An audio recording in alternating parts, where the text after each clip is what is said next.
The morning sun cast long shadows across the Naval Amphibious Base in Coronado as Sarah Martinez stepped out of her rental car.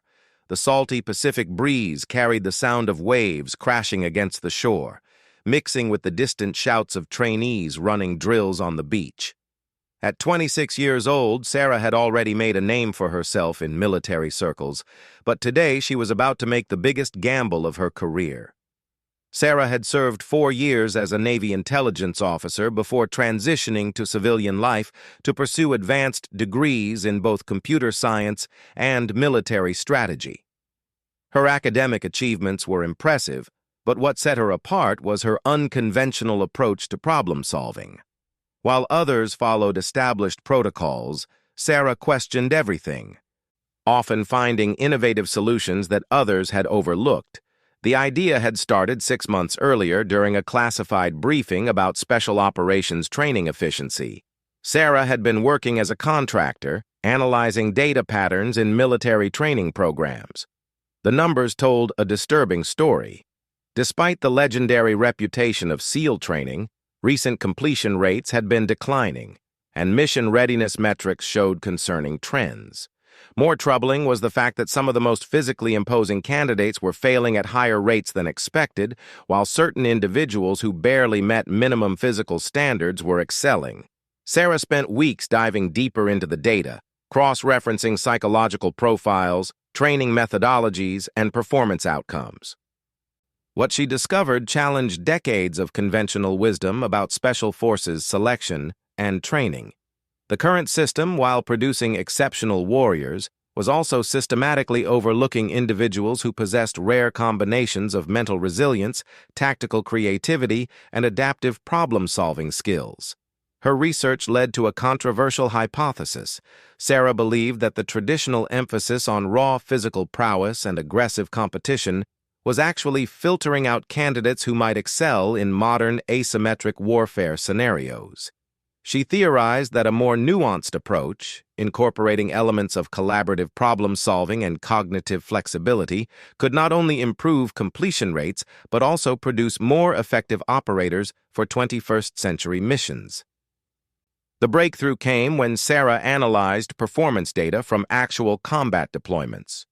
The SEALs who received the highest commendations weren't necessarily those who had dominated every physical challenge during training.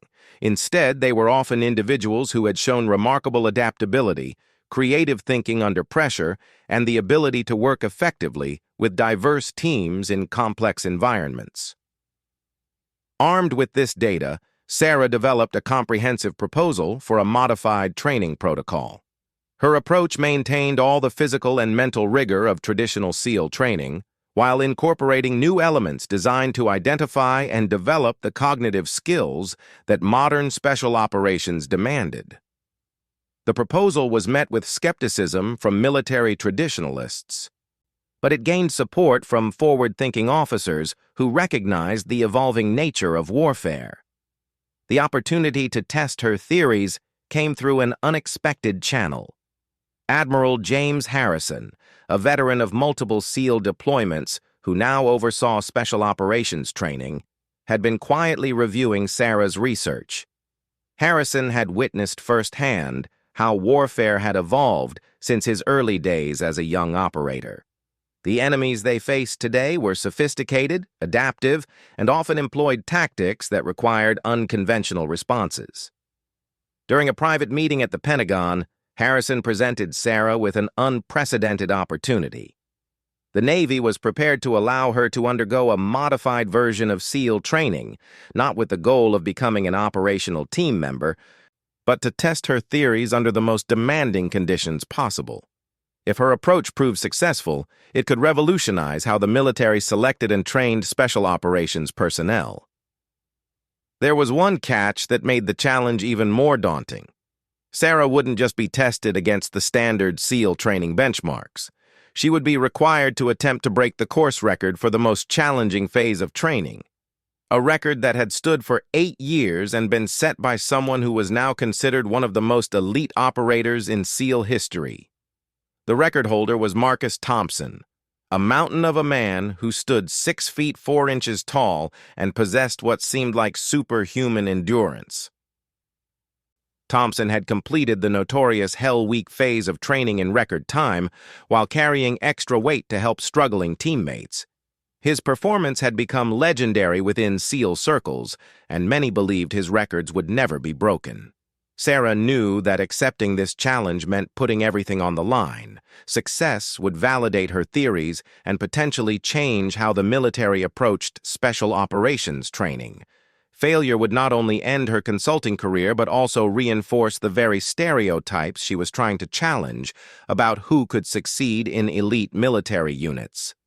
The decision to accept came during a sleepless night in her Arlington apartment as Sarah stared out at the Potomac River and considered the implications.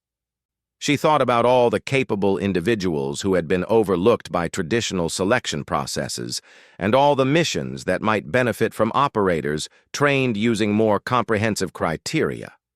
The potential impact outweighed the personal risk. 3 weeks later, Sarah found herself standing outside the SEAL training compound, about to formally request permission to attempt something that many would consider impossible. The irony wasn't lost on her that she was asking for the chance to prove that the very people who might mock her request were using an incomplete framework for identifying excellence. As she walked toward the entrance, Sarah carried with her not just determination, but a detailed understanding of exactly what she was up against. She had studied every aspect of the training protocol, analyzed the performance data of hundreds of previous candidates, and developed specific strategies for each phase of the challenge ahead. What the instructors didn't know was that Sarah's preparation had been as methodical and comprehensive as any military operation. The moment of truth arrived when she stood before a panel of instructors, many of them former SEALs who had dedicated their lives to maintaining the highest standards of their elite brotherhood. The skepticism in their eyes was unmistakable, but Sarah had faced doubters before. What mattered now was whether she could transform skepticism into respect through performance. The stage was set for a confrontation between traditional thinking and innovative approach, between established methods and untested theories. Sarah Martinez was about to discover whether her belief in a different kind of excellence could survive contact with one of the most demanding proving grounds in the world. The conference room fell silent as Sarah finished presenting her request to the panel of SEAL instructors. Chief Petty Officer Rodriguez, a weathered veteran with 20 years of special operations experience, leaned back in his chair and exchanged glances with his colleagues. The silence stretched uncomfortably before he finally spoke. "Let me understand this correctly," Rodriguez said, his voice carrying a mixture of disbelief and amusement. "You want us to let you attempt to break Marcus Thompson's record, and you think your theories about training methodology will somehow give you an advantage over candidates who've spent years preparing for this moment?" Senior Chief Petty Officer Williams, whose reputation for breaking down overconfident candidates was legendary, couldn't suppress a chuckle. "Ma'am, with all due respect, Thompson's record isn't just about physical performance. That man completed Hell Week while carrying extra gear for teammates who were struggling. He did it with stress fractures in both legs that he never reported. What you're proposing isn't just difficult. It's practically impossible for someone without years of specialized conditioning." Sarah had anticipated this reaction, but hearing the dismissiveness in their voices still stung. She maintained her composure and opened the folder containing her research data. "I understand your skepticism, and I respect Marcus Thompson's achievement, but I believe we may be measuring the wrong things when we evaluate potential for special operations success." Commander Peterson, the senior officer present, studied Sarah carefully. He had read her file and knew about her academic credentials and her work as a military contractor. Despite his initial skepticism, something about her quiet confidence intrigued him. "Explain what you mean by measuring the wrong things." Sarah seized the opportunity to present her case. She walked through her analysis of performance data, showing how traditional physical metrics often failed to predict success in actual combat situations.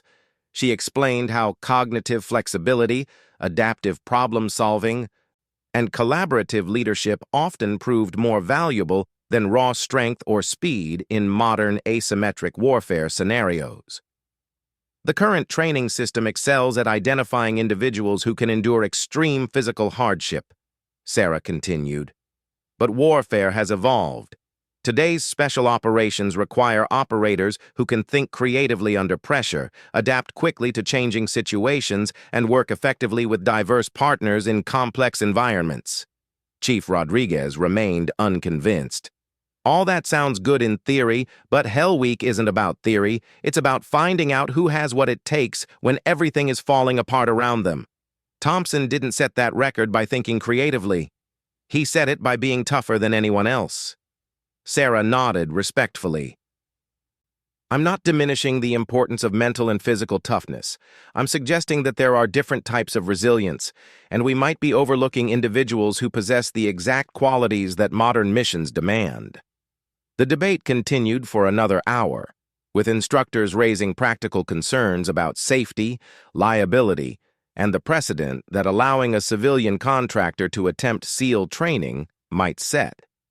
Sarah addressed each concern methodically, presenting documentation showing that she had maintained exceptional physical fitness through CrossFit training and distance running, and that she had already passed preliminary medical and psychological evaluations.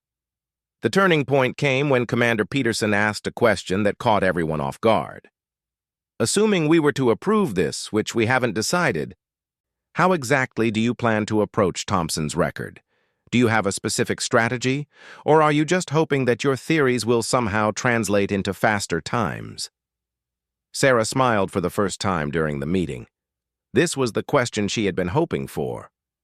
I've spent months analyzing every aspect of Thompson's performance, along with the performance data of hundreds of other candidates.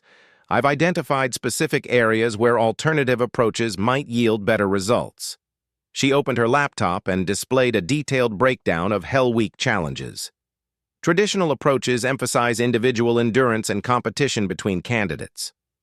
My analysis suggests that strategic collaboration, efficient resource management, and psychological pacing could potentially achieve better overall results. Chief Rodriguez leaned forward, his skepticism beginning to mix with curiosity. Give us an example.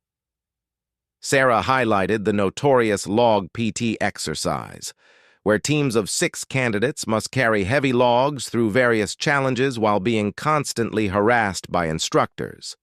Most teams approach this as a test of individual strength, with the strongest members trying to carry more weight.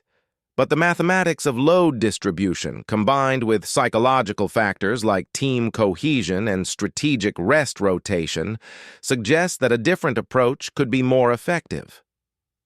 The room grew quiet as the instructors processed her analysis.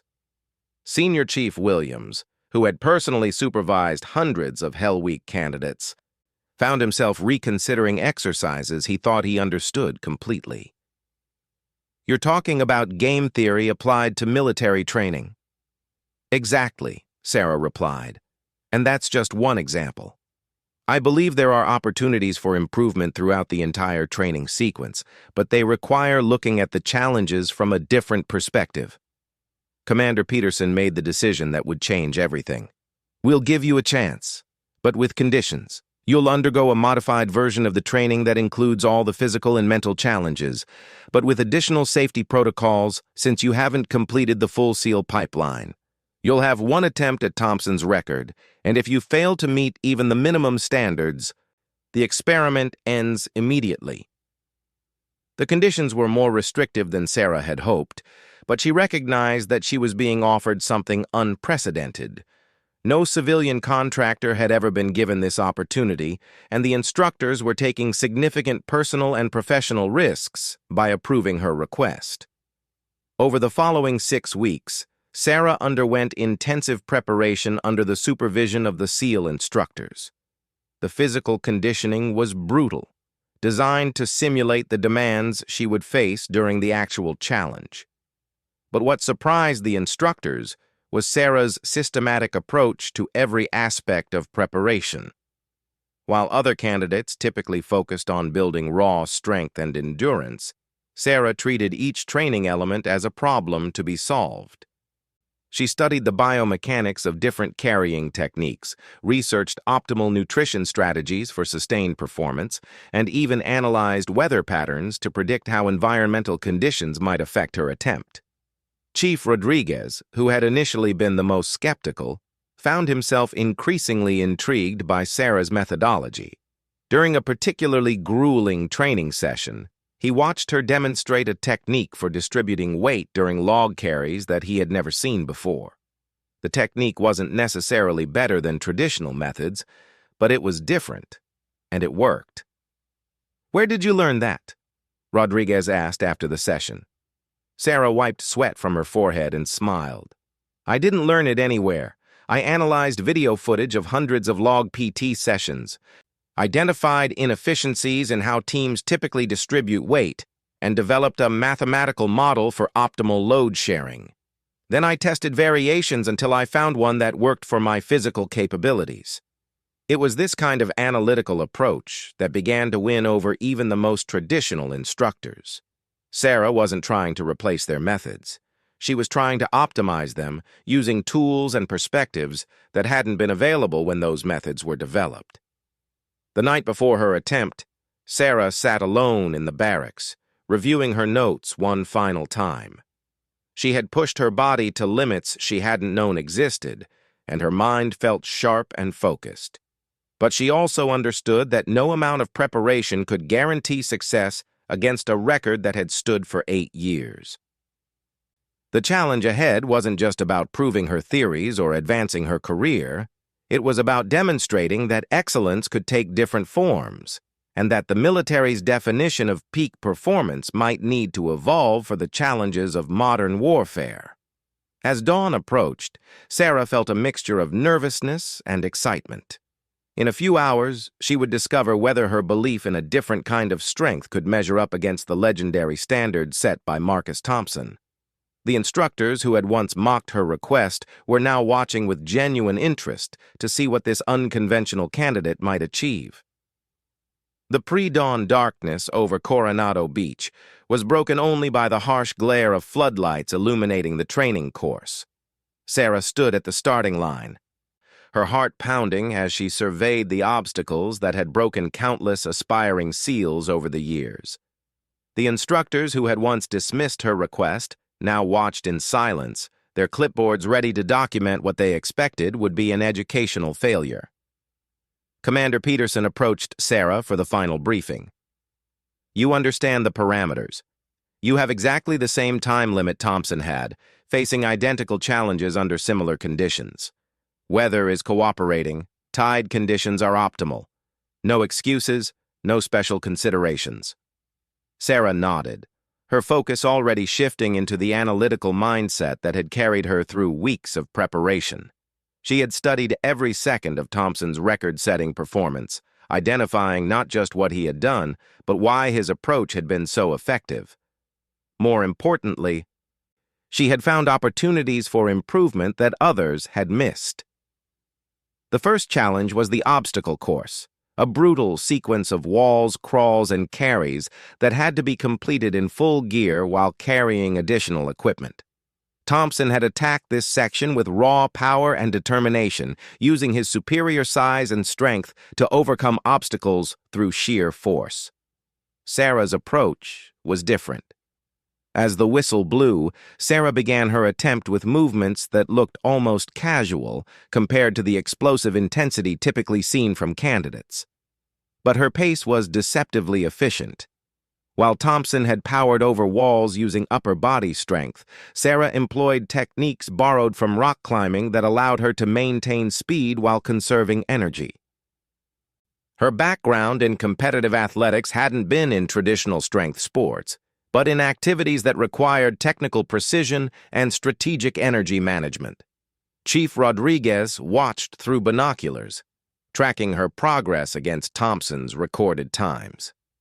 "She's actually ahead," he muttered, surprised by what he was seeing.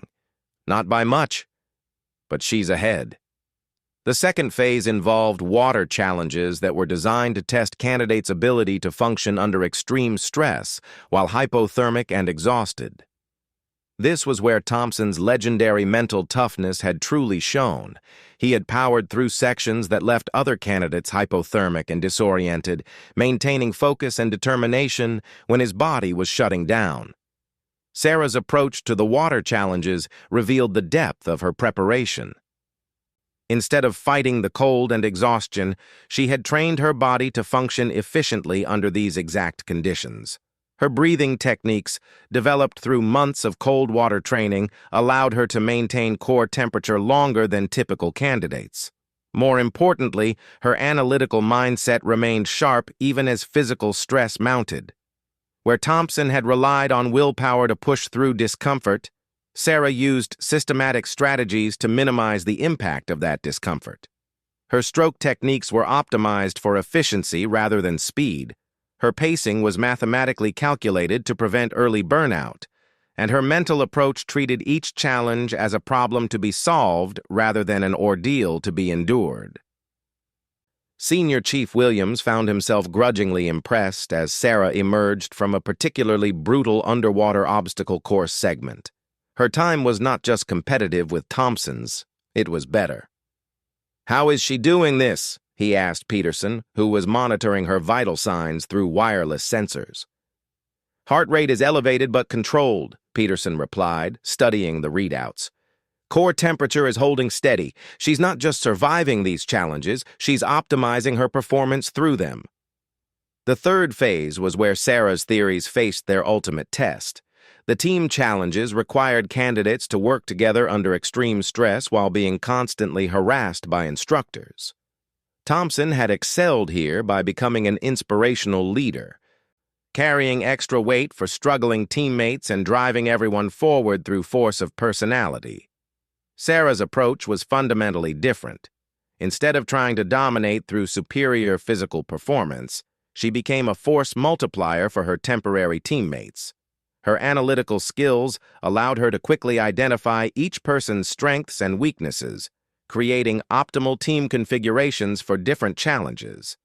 Her communication was precise and encouraging, helping teammates perform better rather than simply carrying them. During the notorious log PT exercise, Sarah implemented the techniques she had developed during preparation. The results were remarkable. Her team moved faster and with less apparent effort than groups led by candidates with superior individual strength. She had turned the exercise into a demonstration of applied physics and psychology rather than a test of raw endurance. Chief Rodriguez was no longer hiding his amazement. "She's not just keeping up with Thompson's pace, she's beating it, and she's making it look almost easy." The fourth phase tested individual resilience through sleep deprivation, nutritional stress, and psychological pressure. This was where Thompson's mental toughness had been most evident.